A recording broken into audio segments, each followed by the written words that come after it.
Gracias, presidente. Boa tarde, señor Almuíña. Compráceme velo hoxe aquí esta tarde, inda que hubiera estado mellor velo pola mañán na comparecencia pola morte no PAC da Estrada. Pero ben, xa que non admiten comparecer para dar explicacións, pois está ben que teña obriga de vir porque si presentamos esta interpelación.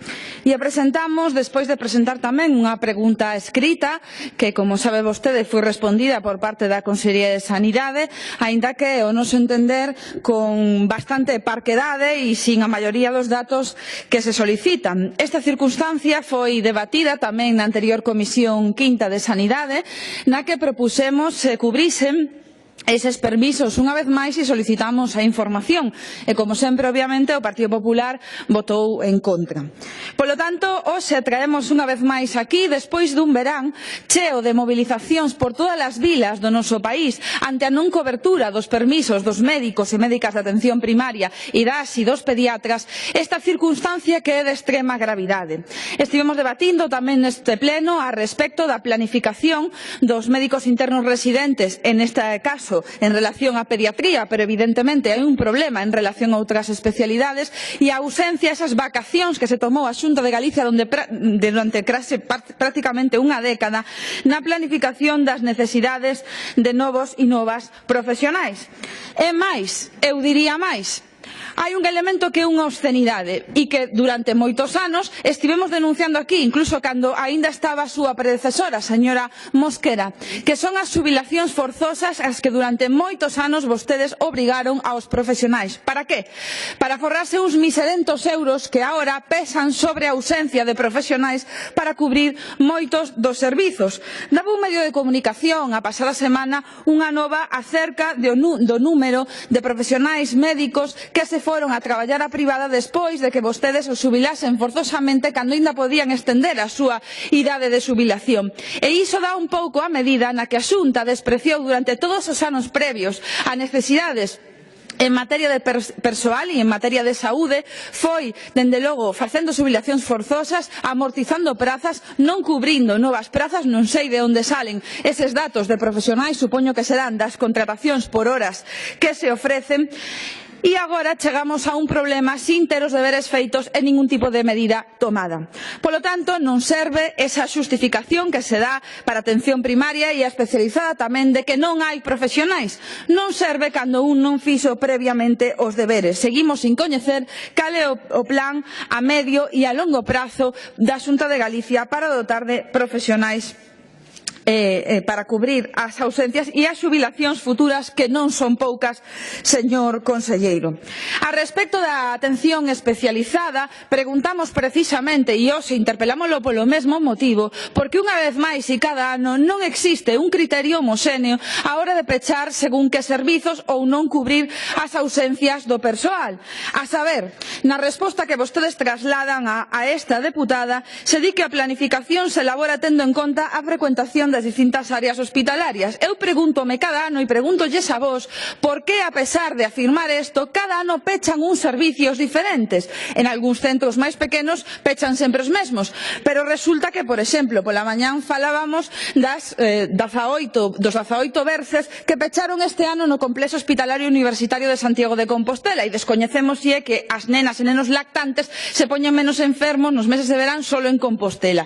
Polo tanto, non existe un criterio homoxéneo e vostedes non contestan absolutamente nada que sexa un criterio técnico ou baseado en cuestións clínicas que me poda parecer mellor ou peor, pero que poida ler nunha pregunta. Sobre as sustitucións, din que se sustitúe con persoal eventual o 100% das ausencias que se precisen. Claro, se precisan as que vostedes deciden. E vou a darlle algún dato. Tanto no Chus como no Chuac, xullo, agosto e tamén, por exemplo, no Hospital de San Lés, que este ano viviron un auténtico desastre planificativo e cada vez é máis frecuente. Hai pacientes amoreados nas urxencias, hai plantas pechadas e non se abren. Os profesionais do Chuac denunciaban este ano que, como cada ano últimamente, había doentes agolpados nos pasillos, 176 camas pechadas a maiores das dúas plantas que teñen permanentemente no Avente e Lago e no Materno, e vostedes non decidiron abrir ninguna. Non sei cal é ese criterio que vostede afirma cada ano de que as camas non se pechan e que se abren cando son necesarias. Bueno, vemos como na práctica, a pesar de haber doentes agardando e con xa unha prescripción dunha hospitalización, pois evidentemente isto non se cumpre. No Salnés xa é un auténtico escándalo e evidentemente pois acontece algo semellante tamén en Vigo, como, pois por poñer un exemplo, en Suyo había máis de 22 pacientes sin cama asignada, con unha orde de hospitalización e 215 camas pechadas no complexo hospitalario. Polo tanto, nin atención primaria nin atención hospitalaria e, polo tanto, tampouco falamos, ou sí, desas urxencias de atención primaria e do que xa trasladamos pola mañán da ausencia de cobertura dos permisos dos profesionais e da ausencia de cobertura de todo eso que lle deben prácticamente dende que vostedes entraron no goberno, a saber, e non só masa salarial, sino equipos completos, dotación axeitada, etcétera, etcétera, etcétera. Claro, preguntamos tamén, por certo, cantas camas había pechadas. A súa resposta foi dar unha porcentaxe. A verdade é que responde mellor o señor Aboal na Comisión Quinta que as respostas escritas que mandan vostedes. Parece ser que imos ter que facer sempre as preguntas orais en comisión. E realmente, señor Almuíña, descoñecemos realmente cales son eses criterios, cales son os servicios que están en cada centro, por que se van mudando, por que non se abren esas camas cando hai doentes agardando nas urxencias, por que vostedes deciden sin un criterio clínico ou un criterio, digamos, mínimamente técnico, que se pecha cada vez unhas ou que profesionais se cubren e cales non. E ante os colapsos preguntamos tamén cal é o plan, cal é a planificación. E teño que lembrar, e o dixemos tamén con relación ao que aconteceu no Marisquiño, que non hubo prácticamente reforzos. Un celador de tarde, creo que un profesional médico na quenda de noite, e as miñas compañeiras de urxencias efectivamente trasladaron que foron eles e moi ben os que se organizaron. E eu teño que decir que me sinto moi orgullosa do seu traballo, pero a realidade é, señor Almuíña, que cada vez que hai unha dificultade prácticamente non hai cobertura, e como xa sabemos que isto acontece así, evidentemente non iba a ser diferente porque estivéramos en verán ou houvese un accidente.